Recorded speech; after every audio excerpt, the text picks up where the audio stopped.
we want to find the nullclines, also 0 isoclines.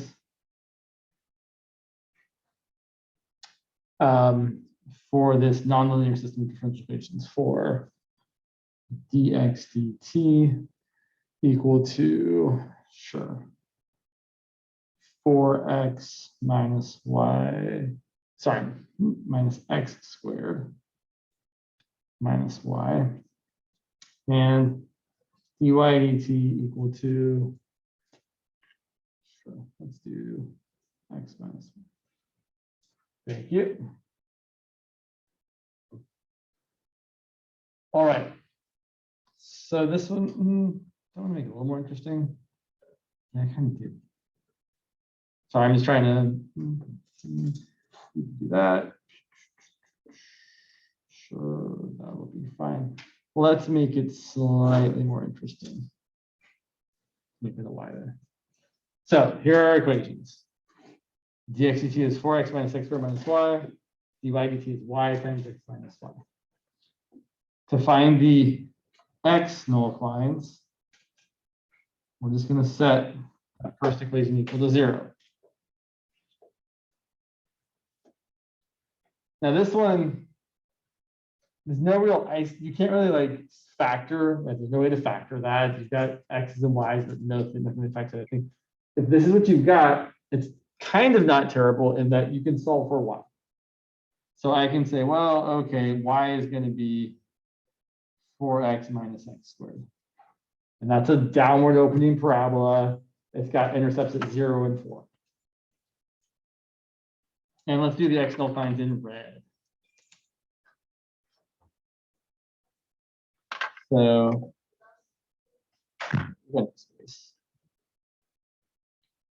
1, 4, and x nullcline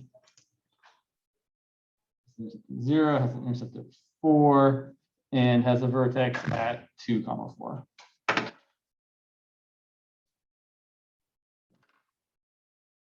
So it looks something like this.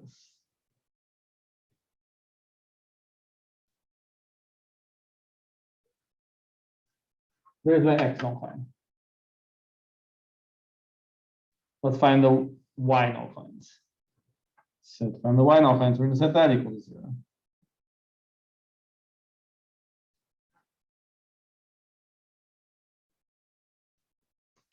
And you're either going to get the line y equals 0, which is the horizontal axis.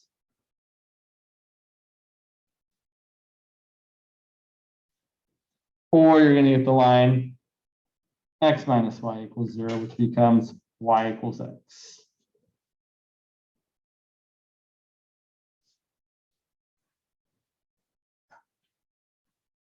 So those would be the nullclines of this particular system of nonlinear differential equations. Now, the question is, what do we want to do with that? And that's kind of actually the question I'm asking you. What do we want to do with that? We can do a couple things.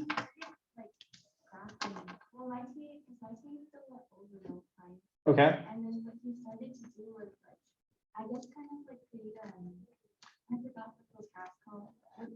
Like the direction field graph? Yeah. So you can totally do that. I mean, it's not a terrible thing to do. It's just, I don't know if that's something he's going to ask you about later or not.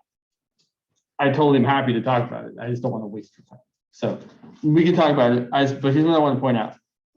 I know he started, once he at least started plotting points or numbers and stuff, like he would use a point 1, 0 and negative 1, 0 Sure. to show the direction. Right. And I remember he got like a negative answer for one, and he said because the answer is negative, it's going to be going in the negative direction. Mm-hmm. And then vice versa. Sure. So we can let's look at that here. So first of all, before I kind of get going anywhere, I want to observe a couple things. Right there, and right there. Don't love this example for that reason. Oh well. Those 3 points are all equilibria. And they're all equilibria because they're where both dx dt and dy dt are equal to 0. Sorry, that's something that I stuck in my tooth. That's kind of terrible. All right, well, I guess it's going to stay there. Okay, so this point here, obviously 0, 0 is an equilibrium.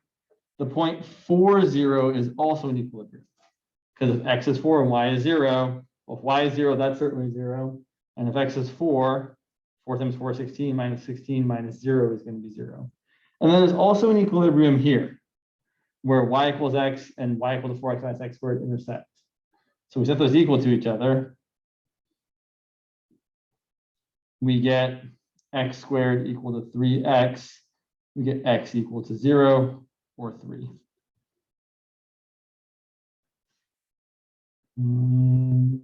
3 comma 3 is what I should actually be writing there, not 3 comma 9. Sorry. So those are 3 equilibrium points. What I really want to stress is if you're looking at this graphically, then you get equilibria when one nullcline crosses the other type of nullcline. So I just want to point out, we're not getting an equilibrium here because these 2 green lines are intersecting. We're getting equilibrium there because the red nullcline and one of the green nullclines are intersecting. So if there happened to be like some other nullcline out here that was green that crossed here, that wouldn't be an equilibrium point because we're just saying that's another place where the second differential equation is equal to 0. And then, yeah, you can use the nullclines. So here's the thing about the nullclines. Along this nullcline, dy dt is equal to 0. Meaning there's no change in the y direction. Meaning along this nullcline, all of the change is horizontal, meaning your arrows are going to be purely horizontal on the green nullclines. I would draw it on this other one, but it's already a horizontal line, so it doesn't really help me to do that. And along the red nullclines, well, the red nullclines are the x nullclines, dx dt is equal to 0. That means there's no horizontal change. All of the change is vertical. So all the arrows on this red nullcline are straight vertical arrows. Now, I don't know if they're going up or down because I haven't done that part yet. So then what you could do is you could actually pick a point that's not an equilibrium point. I'm going to pick the point 1, 0. So I pick the point 1, 0. Well, the second equation is going to be 0. Right? If y is 0, I get 0. But I pick the point 1, 0. I'm going to get dx dt equal to 4 minus 1 minus 0. It's going to be 3. And dy dt is going to be 0. So I know that at this point here, I'm going to be going to the right.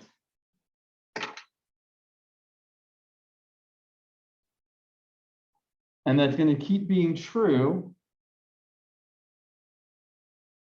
until I end up on the other side of this red nullcline. And why would I change sign to cross this red nullcline? Well, this red nullcline is where dx dt is equal to 0. So here dx dt is positive, here dx dt is 0, and on the other side of here, dx dt should change signs, should be negative. Let's check a point though. If I plug in 5, 0, I plug in 5 for x, let's see, I get dx dt is 20 minus 25 minus 0. Oh, that's negative 5. And dy dt is still 0. So here's kind of the thing that's cool. Whenever you cross a nullcline of the x type, you change where you're going horizontally. So if you were going right and you cross it, then you're going left. If you were going left, you cross it, then you're going right. The same thing is true for nullclines of the y type. If you cross over one of them, you're going to be changing the vertical direction you're going in. Let me show you. So actually, what I'll say though, so let's pick a point that's like, let's pick the point 3, 1, for example. So you need a point that's not on either nullcline, really. So pick the point 3, 1. We're going to get that dx dt is equal to 12 minus 9 minus 1, which is 2. And dy dt is going to be 1 times 3 minus 1, which is also 2. How about that? So at that point there, dx dt is 2, dy dt is 2. We're going over and up. I should say we're going right and up because over is not very clear. And everything in this little section is going to be going right and up. And I don't know if it's more up or I don't know if it's more up or right, but it doesn't really matter. We know over here, people might label this as plus plus for being positive change in the x direction, positive change in the y direction. And then on the other side here, we would be going up and to the left, or minus plus, apologies. X on top, y on bottom. So we're changing negatively in the x direction, positively in the y direction. Questions about this before I keep going? I'm going to fill out the rest of this little graph here.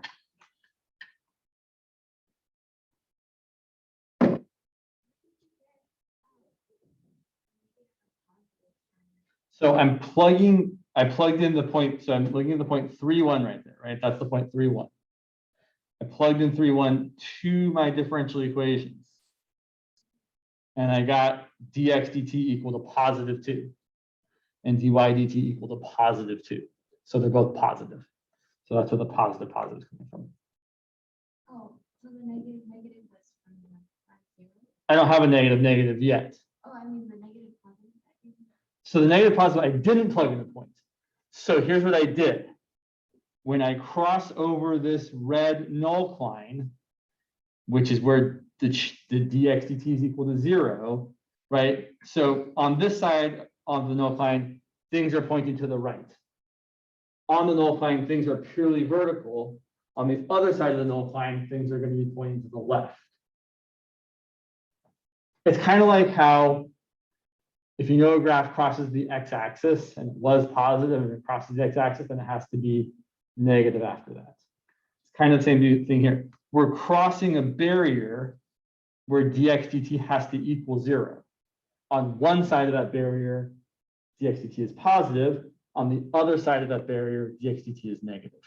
So if you think about it, so if I were to plug in the 0.31, and then I know it's positive, and then because I know my nullcline is 0 and horizontal, then I should intuitively think, oh, then the other side is going to be negative. Right, and yeah, exactly. This is the nullcline that says the horizontal part is 0. So the other side of it, the horizontal part changes sign. So if I'm crossing the horizontal nullcline, I am changing. Right now, I know the terminology sounds weird here, right? Because this horizontal nullcline is the one where all the lines are purely vertical, but it's the one where the horizontal part is 0. I'm crossing that, the horizontal part is changing sign. We can also pick a point and check. If you plug in, say 5,1, which is definitely like right about there, dx dt is going to be 20 minus 25 minus 1, which is -6. And dy dt is going to be 1 times 5 minus 1, which is 4. So now we're going left, but still up. So the way I've colored things here, whenever you cross the red nullcline, you change from left to right or right to left. Whenever you cross a green nullcline, you change from up to down or down to up. So the nullcline, they're going to have opposing vectors. Well, I mean, I wouldn't necessarily say opposing. I would just say that we change directions. So like up here, if I cross over here, I'm changing the direction of my verticalness. So instead of going upwards, I'm now going downwards, but still to the left. So I didn't change the horizontal direction I'm pointing in. And if I cross this red nullcline, I'm now going to be pointing, instead of to the left, I'm pointing to the right.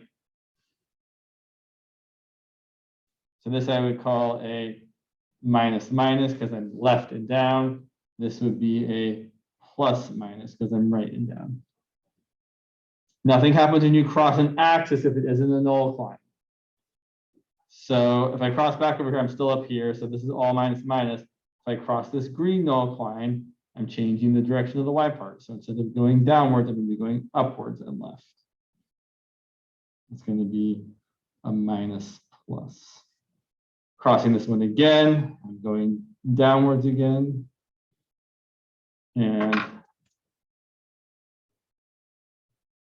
crossing this one, and crossing this red one, and changing the direction of the X, I'm going to be going to the right and down. Now, the idea behind this, which I'm not 100% great at, or even like 50% great at, the idea behind this is then you're able to kind of use this thing to tell you what kind of behavior you have at each of the equilibria. I will point out, I am not good at this. To me, I don't know, it looks pretty unstable at 0, 0 here. It looks like things are definitely moving away from it, but it's kind of hard to tell. I would probably guess it's a saddle there, but I don't really know. So if I was trying to actually, figure out what kind of equilibrium I have, what kind of behavior I have, I would still probably use the Jacobian. So I'd find my Jacobian here, which is the partial respect to x is going to be 4 minus 2x. Partial respect to y is going to be -1. Partial that respect to x is going to be y. Partial that respect to y is going to be x minus 2y. And if we plug in 0, 0, we get 4, -1, 0, 0. So my eigenvalues are 4 and 0. If when your eigenvalue is 0, things are kind of wonky, but definitely one of them being positive indicates some sort of instability there. So that's what I would go with.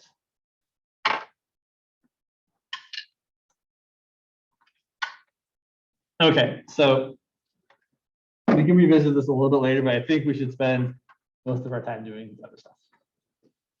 Oh, actually, one last part. I do want to show you, just if you want to look at the graph of this or the direction field, right? We can use our tools here. Sorry, one moment while I do this thing, graphing. So let's see, if we take this here, which is 4 times x. I know you can't see it yet, just one second. Minus x squared minus y. And the next one is y times x minus y. I need to write the times symbol, otherwise it won't come out right. Graph it. So there it is over there. And apologies to those who run Zoom. I am going to go over to the board and point at it just so people can kind of see it, because I can't really see it very well from over here. Hopefully you can. Sorry, I've covered myself up as well. Apologies. Let me move this over a little bit. Sorry, I think you're not going to be able to see this very well. Hopefully you can see what's on the screen, and you can. I'll say the words, but you might not know what's in the point. So if we look at the origin, right, we can definitely see. Oh yeah, we had stuff going left to the left of the origin. Arrows are pointing left. The right origin arrows are pointing right, just like we have here. We have, so you can kind of see. It looks like we kind of got it right. Kind of. Yeah, it looks mostly right, but it's again, right? So there's some dividing line here where we change from being downwards to being upwards, right? But it's again, it's not the easiest thing to see. So that's what this, so doing this work here is supposed to be kind of like a shorthand or a, well, from this, you can kind of have an idea that the direction field would look like that. Maybe if you're better than I am, because I am not, I'm like, maybe I feel like this is like, I couldn't do that really, but it's supposed to be plausible that you can be like, oh yeah, I can kind of think about how things are. So that's what I've got as far as that's concerned. And the other idea behind this is that you can kind of use this to determine the stability of your various equilibria and to classify them. It depends. I will be honest, this is the one part of this, one of the parts of this class that I'm not very good at. I'm kind of like, yeah, I can kind of see it, but it can be hard to actually visually see how it's working. It requires practice. All right, let's get back to the counting stuff. So and for those of you on the Zoom, do make sure, wow, it's a lot of Zoomers. And people have gone home for Thanksgiving already. Please do fill out the attendance form. So a jar contains 5 green, 4 red, and 3 black marbles. We're going to pick 3 marbles out of the thing. How many ways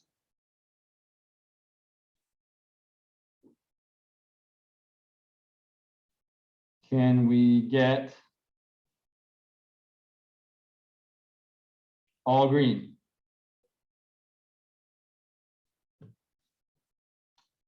Well, it's a good question. Does order matter? Definitely not. So we're thinking combinations or permutations? Combinations. Whenever I say the word combination, I'm reminded of the combination Taco Bell Pizza Hut song. Guys, is that before your time? I can't remember. I'm at the Taco Bell. I'm at the combination pizza Hut and Taco Bell. Okay, anyway, enough of that. If you haven't seen it, you're not missing out, but it's kind of hilarious. So anyway, so the probability or the number, not the probability, the number of ways we can get all green is going to be, well, there are 5 green to choose from. There are 3 green that we want to choose, which is going to be 5 factorial over 2 factorial times 3 factorial. This is small enough that we probably should calculate it. It's going to be 5 times 4 times 3 times 2 times 1 over 2 times 1 times 3 times 2 times 1, which is going to be 20 over 2, which is 10. What if instead we wanted all black?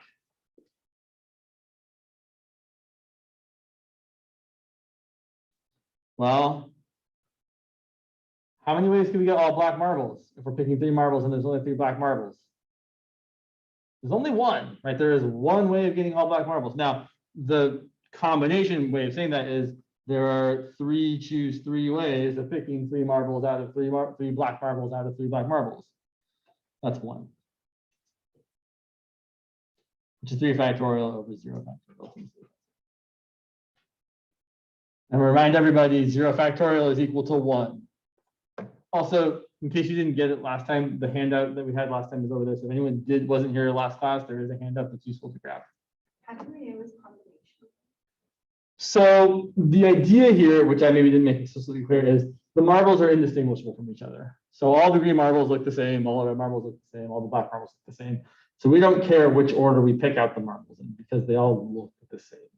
But if you had different marbles and we cared about the order, we would talk about that being permutations. But since we don't care if I get this green marble and then that green marble and then that one, doesn't really matter. So the handout, Tara, it's actually also available on Canvas. I'll just show you all real quick.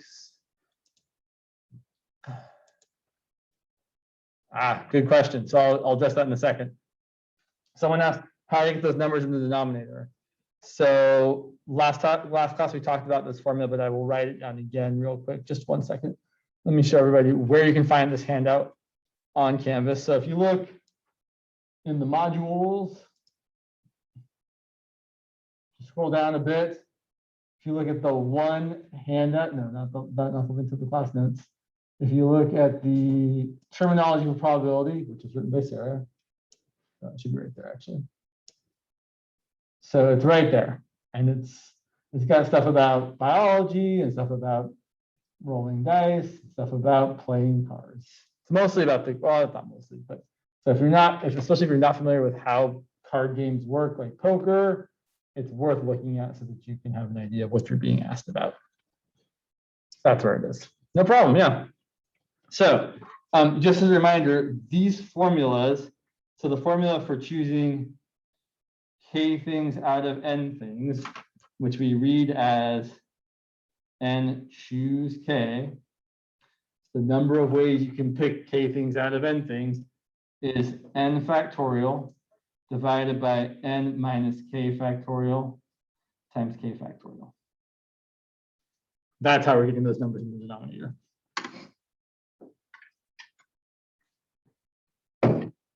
Okay. I will say sometimes it can be hard to determine if order matters or not. In this case, I think it's not that bad to be like, well, yeah, of course, we don't care what order we pick the marbles in because nobody said we care. And there's no kind of placing, there's no ordering, there's no like, we're putting them in line. No one was specific. But it can be challenging. Okay, how about the number of ways of getting one of each color?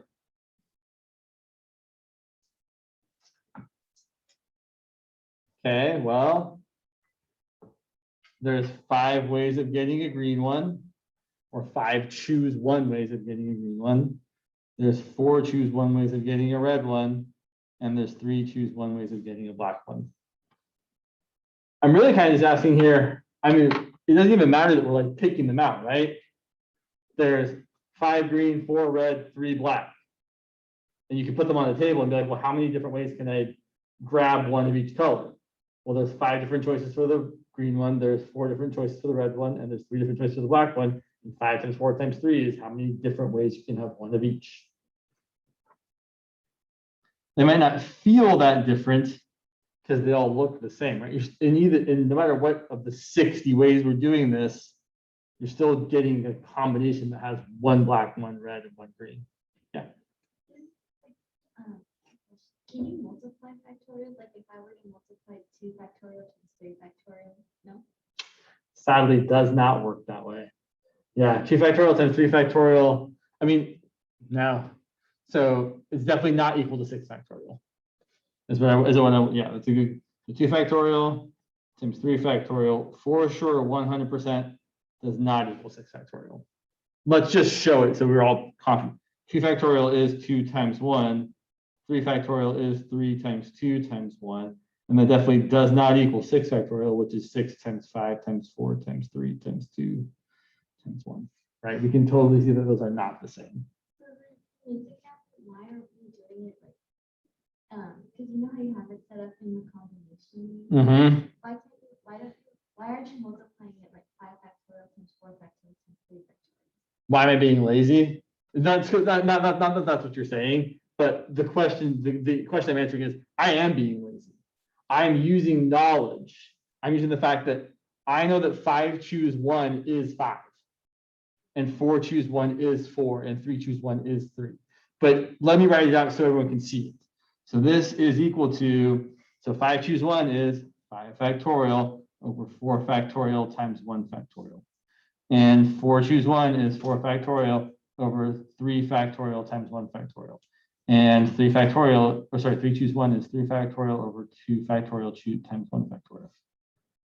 But everybody should get, well, not exactly. Factorials don't exactly cancel out. So I can't just cancel the factorials here. But we have to think about, so everybody should be able to tell me with practice, first of all, what's 1 factorial? 1. Okay, now better question or harder question. What's 5 factorial divided by 4 factorial? It's just 5, because 5 factorial over 4 factorial is 5 times 4 times 3 times 2 times 1 over 4 times 3 times 2 times 1. And all those things cancel. So specifically, whenever you have something factorial divided by 1 less than that factorial, right? If you had 1,000 factorial over 999 factorial, we know that's going to be 1,000. So that's what so typically we get lazy about this and we're like, well, I don't want to write out 5 choose 1 in the long form. We know that whenever you're saying something choose 1, well, here's what you're really asking. You're asking, how many ways can I choose 1 green marble out of 5 green marbles? Well, I can choose the first one or the second one or the third one or the fourth one or the fifth one. There's 5 ways I can do that. And that's always the case when you're choosing one thing out of however many things. It's always going to be just however many things there are to choose. It's kind of like saying, how many ways can you pick one person to be on your team out of 6? I'm going to pick one of you to be on my team. How many ways can I pick one of you? Right, there's 6 of you to pick from. I can pick 6 different people, but only one, right? So that's the idea. 6 choose 1 is 6. 5 choose 1 is 5. All right. What if I wanted, let me come back here. oh, that's not the case. I wanted, come on. What if instead I wanted, let's say, 2 green and 1 red?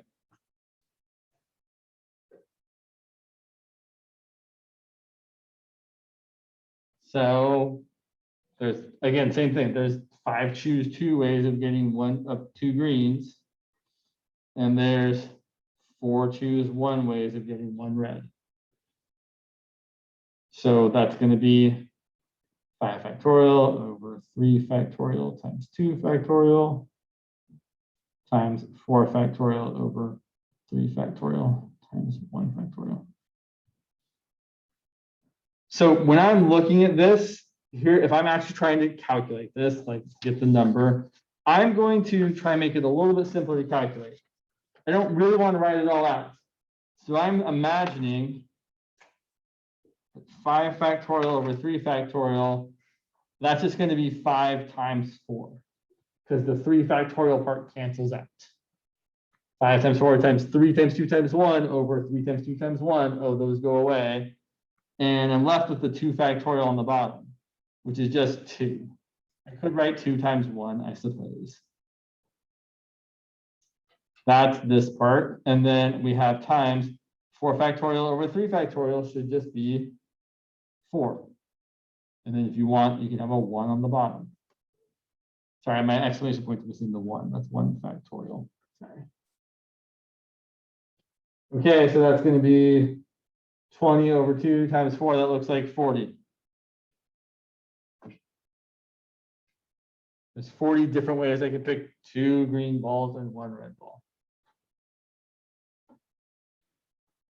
Here's a more interesting question. How many ways can I pick no green balls?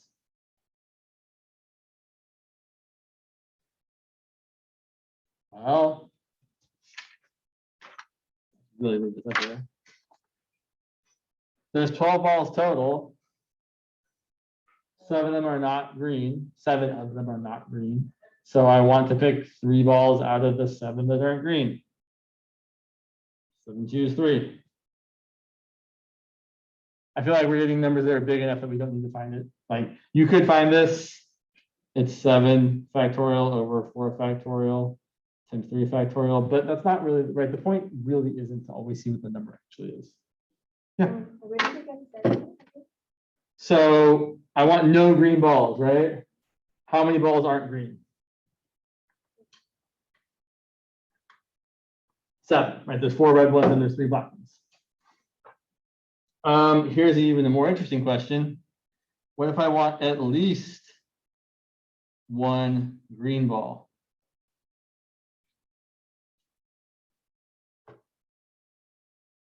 Well, there's 2 ways of doing this. I'm going to show you the harder way first. So at least 1 green ball means we could have 1 green ball or 2 green balls or 3 green balls or 4 green balls or 5 green balls. That's not true though, because I'm getting a little carried away here. How many balls am I picking? 3. So we can't have 4 green. We can't have 5 green. All right, so how many ways of getting 1 green ball? Well, 5 choose 1 for choosing 1 green ball of 5. And then what about the other 2 balls? Can they be green? Well, we've already kind of accounted for that, right? The more than 1 being green is going to be accounted with, say, 2 green or 3 green. So we're specifically in the exactly 1 green situation here.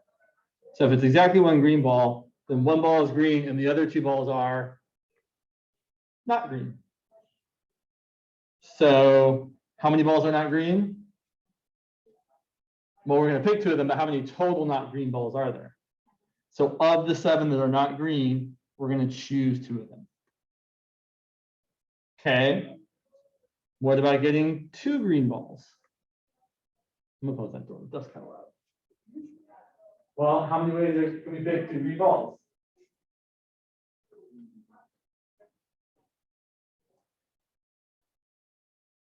Well, there's 5 green balls to pick from. We're going to pick 2 of them. So it's going to be 5 choose 2. but then we have to pick a third ball still. So there's going to be how many ways of picking that third ball? One out of how many? Right, 7, choose one. Or in other words, there are 7 ways we can pick that third ball to be a not green ball, because there's 7 different balls that are not green. And lastly, if you want to pick 3 green balls, we're going to do 5, choose 3, because there's 5 green balls to pick from. And then how many of the other color balls are we going to pick? None, which is 7, choose 0. Not that you really need to write that, but it is equal to 1, because there's exactly one way of picking none of the other balls. All right, and this is kind of a pain, but we can calculate it. It's going to be, so again, I'm going to be a little lazy here. 5, choose 1 is just 5. 7, choose 2 is 7 factorial over 5 factorial times 2 factorial. Do you be careful? That 5 there doesn't cancel with that 5 there. I mean, you could, but it would cancel in a way that if you cancel the 5s, you're left with a 4 factorial there. Because 5 over 5 factorial is 5 over 5 times 4 times 3 times 2 times 1, and you're left with the 4 times 3 times 2 times 1, which is 4 factorial. And then we've got 5, choose 2, which is 5 factorial over 3 factorial times 2 factorial. 7, choose 1 is 7. And then 5, choose 3 is 5 factorial over 2 factorial times 3 factorial. And 7, choose 0 is 1. Notice 5, choose 2 and 5, choose 3 are the same thing. There's symmetry there. The number of ways of picking 2 balls out of 3 is the same, or sorry, 2 balls out of 5 is the same as the number of ways of picking not 2 balls out of 5, or picking 3 balls out of 5.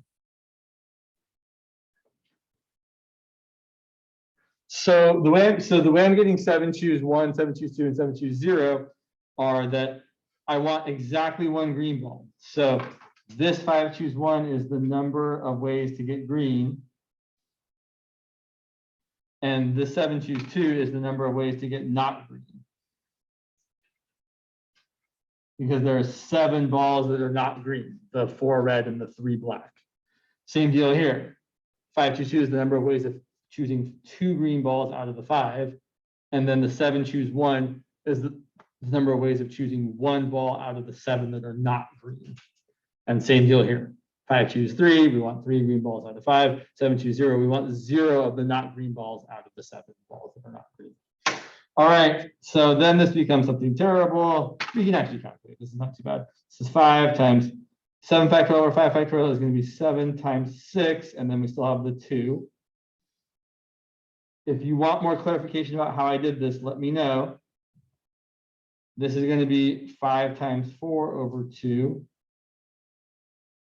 And this is going to be 5 times 4 over 2. I'm trying to cancel as much as I can from the bigger factorial in the bottom. So when I look at 5 factorial over 3 factorial times 2 factorial, I think about 5 factorial over 3 factorial, canceling out the 3, 2, and 1, and leaving me with a 5 times 4. And then the other 2 factorial on the bottom, 2 factorial is just 2, because it's 2 times 1. Same deal here. Similar deal here. 7 factorial over 5 factorial, the 5 factorial part cancels out, and I'm left with the 7 times 6 on the top and the 2 factorial on the bottom. And then, sure, 7 times 3 is 21, 5 times 21 is 105, plus 5 times 4 is 20, over 2 is 10, times 7 is 70, plus another 10. That's going to be 185. There's 185 ways of getting no green balls. It's a lot of work. Let me show you the better way of doing this. I really want you to know how much better it is, which is why we did the work. So you can see that this other way we're going to do is so much superior. I want at least 1 green ball. So another way of doing this is we could say, well, the number of ways of getting at least 1 green ball is going to be all the ways of picking 3 balls, all the possibilities, minus all the ways you get no green balls. So we're going to do the total number of possibilities minus the number of ways of getting no green.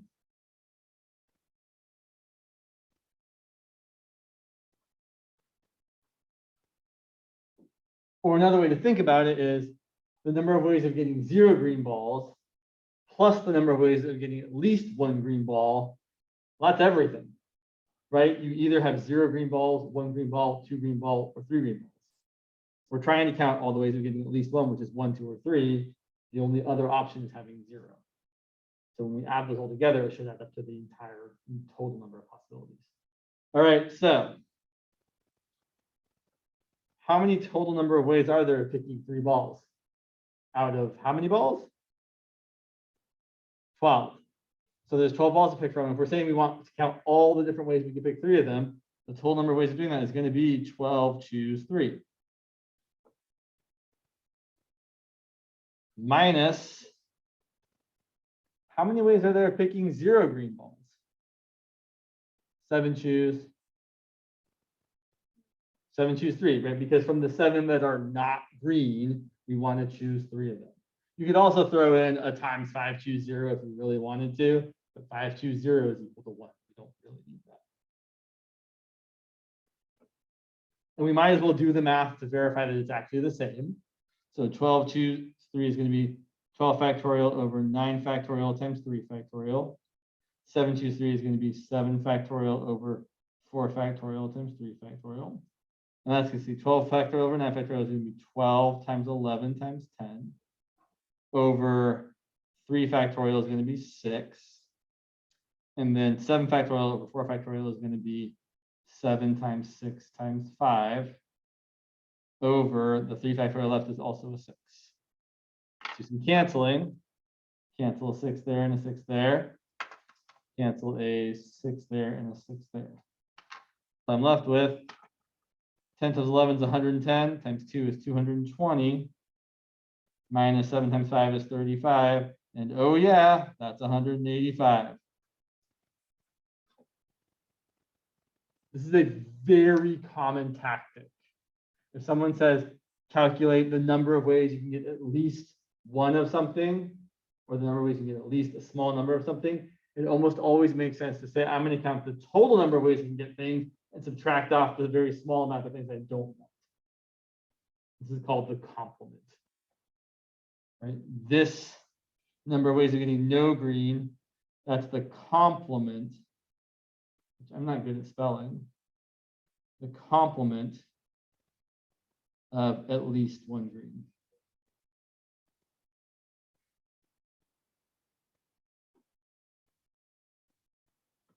And complements add up to the entire kind of realm of possibilities.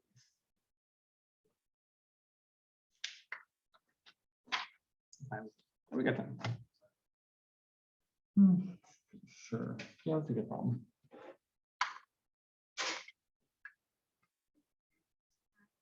I noticed that it's not necessarily the 5 choose 0 because it's 1. But if you were to add it, would you just multiply Right. the number of ways of no green? Exactly. It would be added.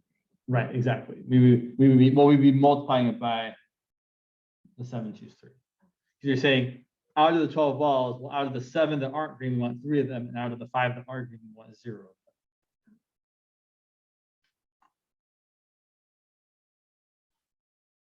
All right. Let's look at another example. UC Davis holds a conference.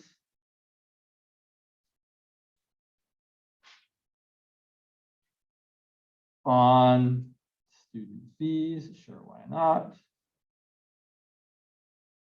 In which there are 20 undergrads, 20 graduate students, and 20 international students, and 20 faculty.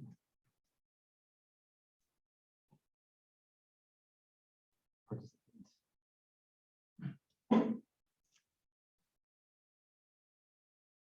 How many different committees? I'm not even going to throw the word different there. How many committees of 10 undergrads can be formed?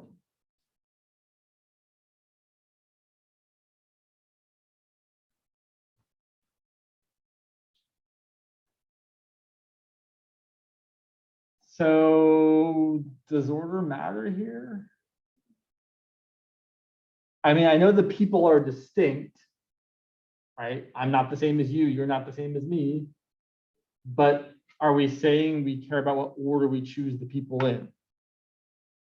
No, it doesn't matter if, let's say, let's be in this, if there's 7 of us, right? If I want a committee of 3 out of 7, doesn't matter if I pick you, and me first, or you, and then me first, right? Either way is totally fine. It's totally the same, right? We don't care what order they got picked in. So this is definitely a combination situation.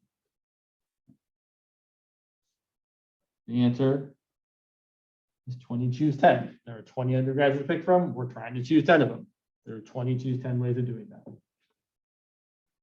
But are you treating like international students like a different? Total, yes, we're pretending like that's a good question. You're alienating us. Well, I apologize. It doesn't mean, I don't mean it to be alienating. I'm certainly, that's not the point. Yeah, that's fair enough. That was just my question. No, you're totally right. We are considering these 20 international students as a not overlapping with these 20 undergrads. Although you're right, they could totally be undergraduate students. And so you make a very good point. And I'll change that example next time because it's not a great example. Because they could overlap, right? Yeah. So yeah, good point. So how many committees of 10 of the same category of student/faculty member?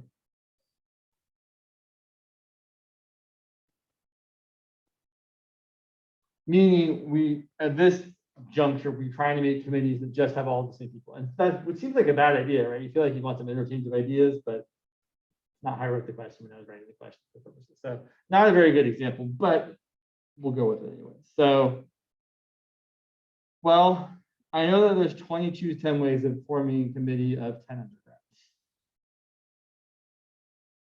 But that's not the only possibility, right? I could also choose to have 10 graduate students on my committee, which would also be 20 choose 10. But okay, so should I multiply these together? I don't want, so here's an idea that is mostly true most of the time. It's almost always true, but I don't want to say that. When you want something to be true and something else to be true, we typically multiply those things together. Like in the previous example, when we were talking about the marbles, when we wanted to have 2 green marbles and 1 red marble, we multiplied 5 choose 2, the number of ways of getting 2 green, by 4 choose 1, the number of ways of getting 1 red. Okay. But this question, saying how many committees of 10 of the same category of student or faculty member, we don't want a committee of 10 of undergrads and a committee of 10 of graduates and a committee of 10 of international students and a committee of 10 of faculty. We want to know how many different ways we can get just a single committee of 10 people of the same group of people. So that's an or kind of question.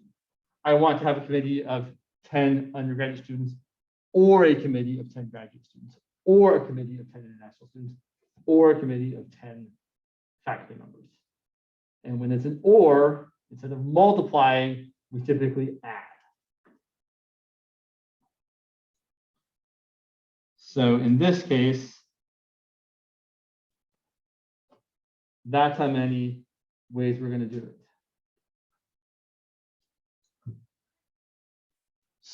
No. Don't be sorry. That's a fair question. Why would that be the case? Well, I feel like the numbers are too big to kind of talk about it here. Let's go a little bit smaller for a second. So let's go. I got to think for a second here. Let's say let's go back to the marbles actually.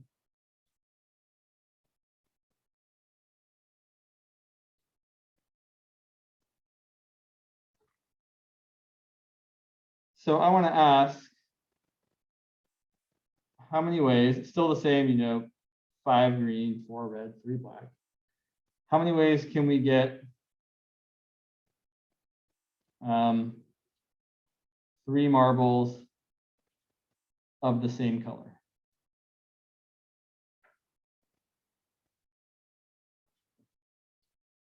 Well,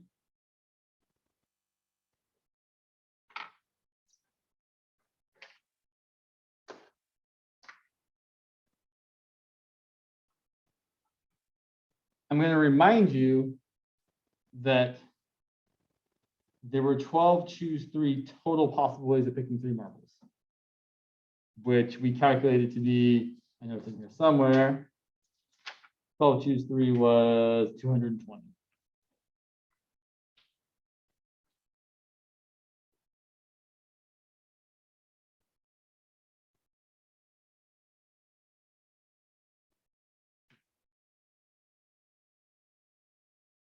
So there's 12 choose 3, which is 220 possible ways of choosing any 3 marbles. A lot of those are going to be repeats of each other, right? Meaning there's literally 5 choose 3, which is 20 ways of choosing all 3 being green. Right, because there's 5 different green marbles. So there's 5 choose 3 ways of choosing, well, the first 3, then the second 3, then right, there's 20 different possible ways of choosing 3 of those 5 green marbles. So now we're asking, well, how many ways can you get 3 marbles of the same color? Well, there's the 5 choose 3 ways of getting the green ones. There's the 5 choose 4 ways of getting, sorry, that's not exactly right, apologies. There's 4 choose 3 ways of picking 3 red ones out of the 4 possible red ones. And there's 3 choose 3 ways of picking black ones. But they're not interconnecting with each other. We're not multiplying these together because we're not saying we want to have 3 green and 3 red and 3 black. We're saying, well, if I'm picking 3 marbles, I either want 3 green or 3 red, right? I can't have 3 green and 3 red. That's more than 3 marbles I'm picking. So I want 3 green or 3 red or 3 black, which ends up being 20 plus 4 plus 1. I don't know if I did a great job of explaining your question, like of answering the why, but I feel like this at least helps kind of see why it would be true. That when you're saying we want this or this or this, we're adding those things together. Oh, I'm sorry. Oh, good. Well, I'm glad. What was your question? I didn't know why you were adding all of them. It wasn't grasping in my head that students meant all of the students. I see. National graduates. Fair enough. Yeah. That's a fair point. Something else I want to say here now that I've gotten on this track here. Kind of get away from me. Sorry. Keep things in order here. Time is it? Isn't the 5 choose 3 is equal to 10? Did I make a mistake there? Am I? Oh, you're right. I did. 5 choose 3 is equal to 10. Thank you so much. Good call. That's what laziness will get you sometimes. Making mistakes. Yeah, good point. 5 choose 3 is 5 times 4 divided by 2, which is 10.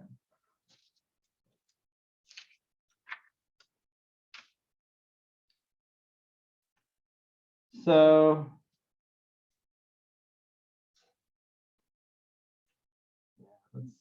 let's answer this question. So back to the 4 separate groups of 20 people, right? So we have the 20 undergraduate students who are not international.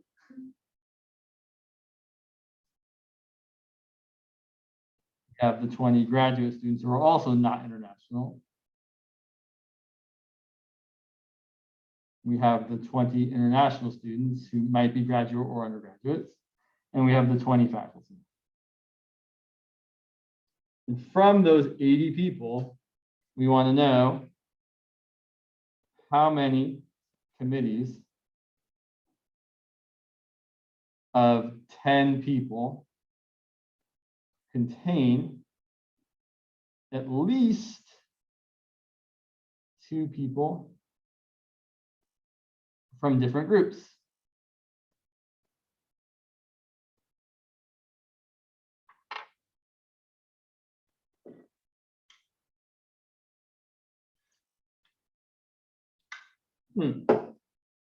Well, this is really a question meant to go in conjunction with the previous question. So we know that there's exactly this many committees consisting of 10 people all from the same group, which is 4 times 20 choose 10.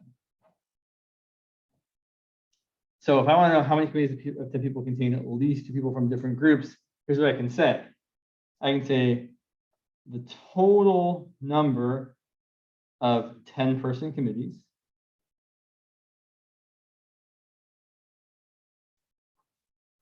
is equal to the number of 10-person committees where everyone is from the same group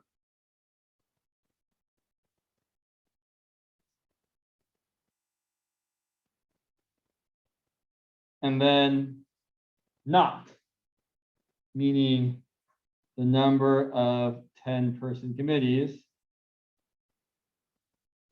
where not everyone is from the same group, or otherwise phrased, at least 2 people are from different groups. And it's the same meaning.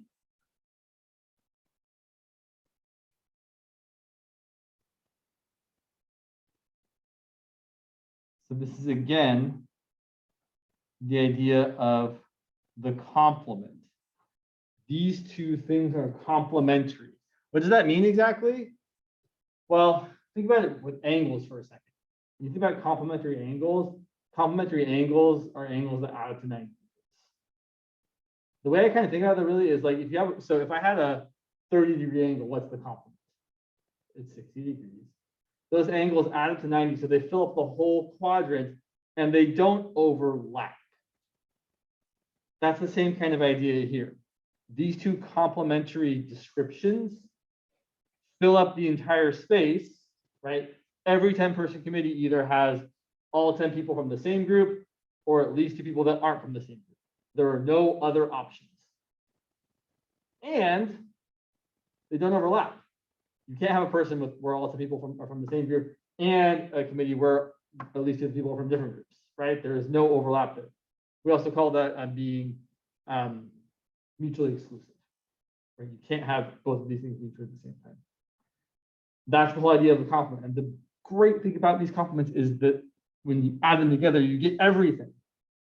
So if we can find this and we already know this, we can easily calculate this. It's much like the example of finding the number of ways of getting at least 1 green marble. Instead of doing the number of ways of getting 1 + 2 + 3, we're instead taking the total number and subtracting the number of ways of getting 0. So the total number of 10-person committees, well, how many people are there to choose from? There's 80, and we're choosing 10. And it's equal to this thing we already calculated, which was 4 times 20 choose 10 plus the thing we want. Oops, sorry, you can't see. Of course you can't see. So then the thing we want is going to be 80 choose 10 minus 4 times 20 choose 10.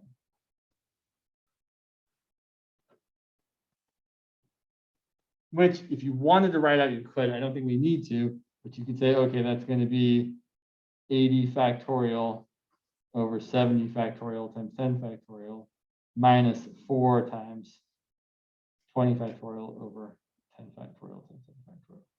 There's no good reason to write this out other than to remind ourselves that we know what the formula is. But I would like to think that if your teacher asked you a question like that, this answer would be more than sufficient.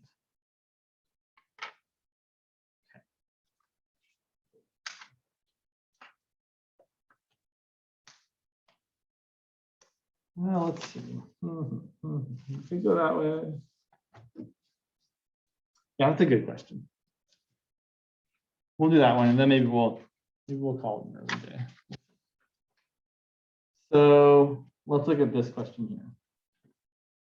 There's a lot of preamble here.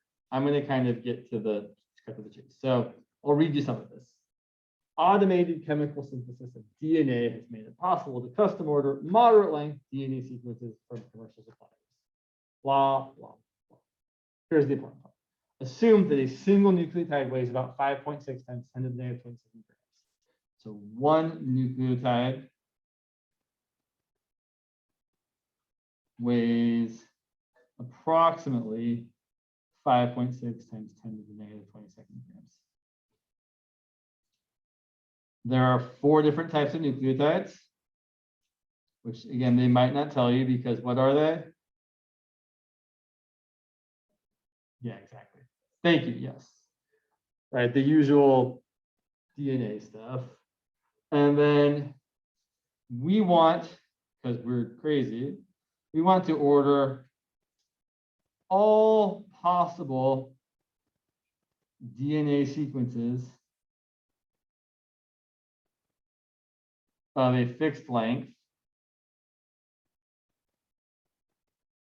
And we want to know at what length will our order weigh more than 100 kilograms.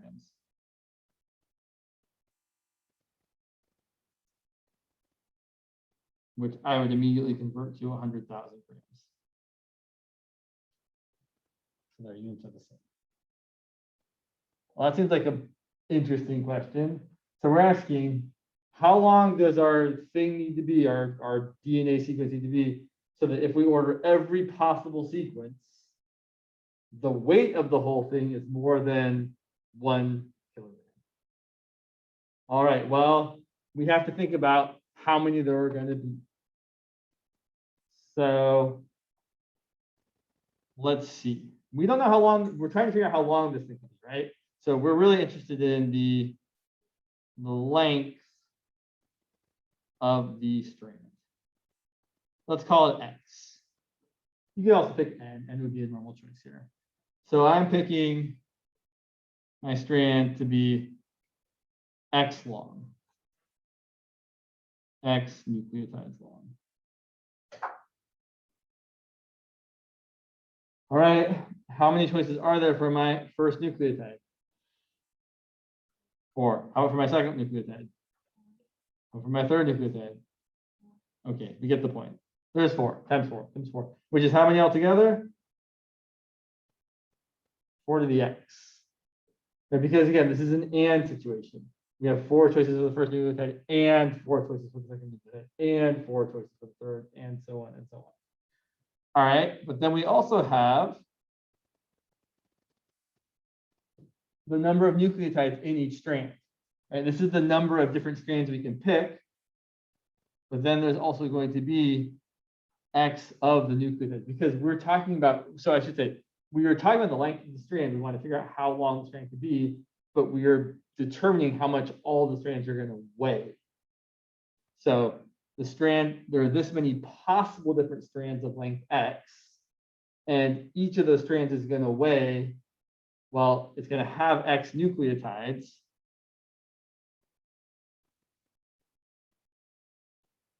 And each of those nucleotides is going to weigh 5.6 times 10 to the negative 22 grams.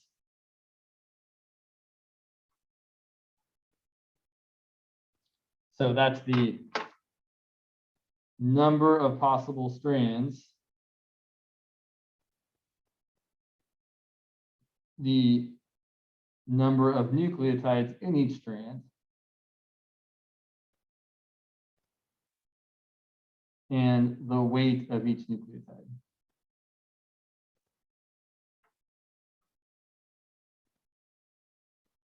So this is the total weight of nucleotides we would be ordering if we ordered every strand of length X. Okay, let's make this a little bit simpler, or simpler, as you might actually say. This is going to be 4 to the X times 5.6 times 10 to the negative 22nd. We want that to be greater than or equal to 100,000 grams. So I'm going to do one thing. I'm going to divide both sides by 5.6 and 10 to the negative 22nd. So I've got 4 to the X times X. I want that to be bigger than or equal to 100,000 divided by 5.6 times 10 to the next second, which is approximately 1.78 times 10 to the 26. Now here's the bummer about this. There's no way to solve this. There's no way you can actually isolate X and get an answer right off the bat. So what you do instead, you guess and check. Right, I know. Now, the guessing and checking can be made a little bit easier if you maybe pull out some Desmos action here, I think. Let's give it a try. This is what I would do, like if I was doing this on a graphing calculator too. I would graph the thing. So I've got 4 to the X times X.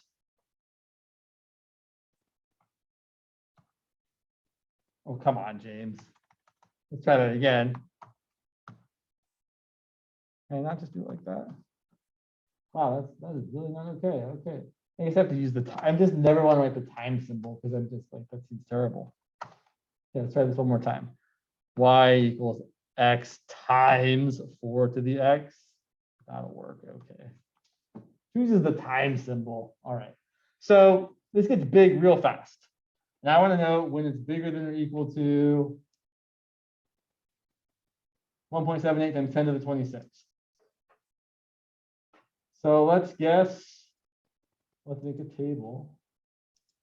Let's guess 30.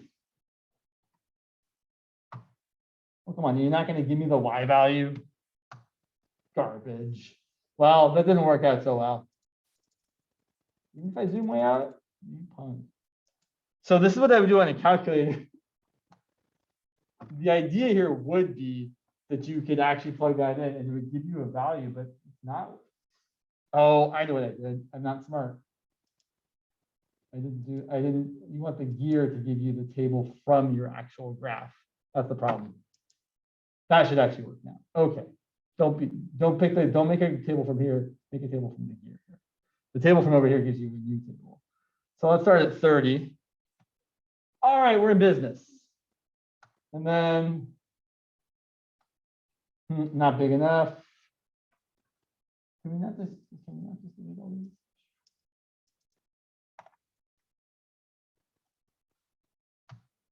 All right, keep going. We got a ways to go. One of those looks right. Let's see. It's not 40, because 40 is 4.8 times 10 to the 25th, but it is 41. 41 is 1.9 times 10 to the 26, which is bigger than 1.78. So this is how you can relatively quickly tackle a problem like this, where guessing and checking is your only option. Kind of neat, right? It's definitely worthwhile to, and this is actually a problem that at least people used to assign in previous classes. So you might see this problem in your homework or one similar to it, where you're asked to do this weird thing where you try and find how much do all the nucleotides of a certain length weigh.